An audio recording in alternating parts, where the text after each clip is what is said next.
said that the Republican Party has, quote, virtually collapsed and become a cult. If President Trump has a hold on the party for the next 4 years, is there any hope of bipartisanship or getting stuff done?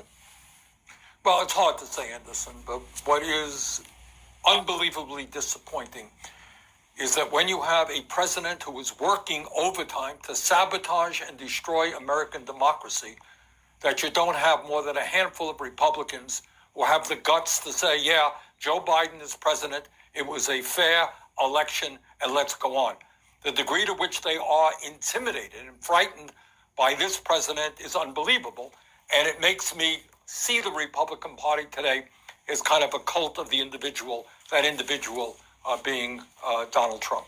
I mean, the best case scenario for Democrats is to gain control of the Senate with a 50-50 split with Vice President Harris, then casting the tie-breaking vote. They would both need to win both Georgia runoffs, obviously, for that to happen.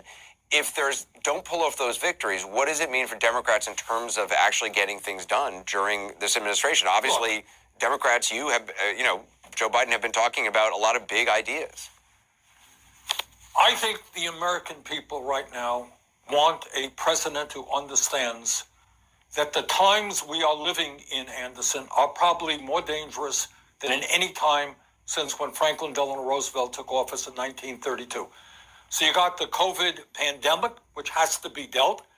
You got an economic collapse. Millions of people tonight are struggling to put food on the table.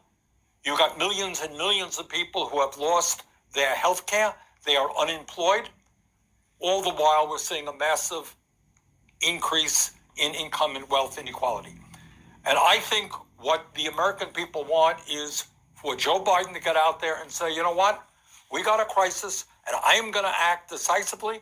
I'm going to use my executive orders when I can, and if not, I will demand that Congress raise the minimum wage to a living wage.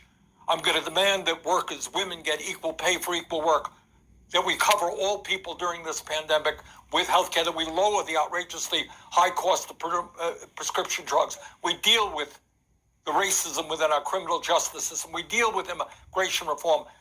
I believe that that is what the American people want, and I believe we will succeed. Obviously, it will be easier if we win those 2 seats in Georgia, much easier. But even not, I think that is an agenda that the working people of this country want, who are today in worse shape economically than any time since the Great Depression.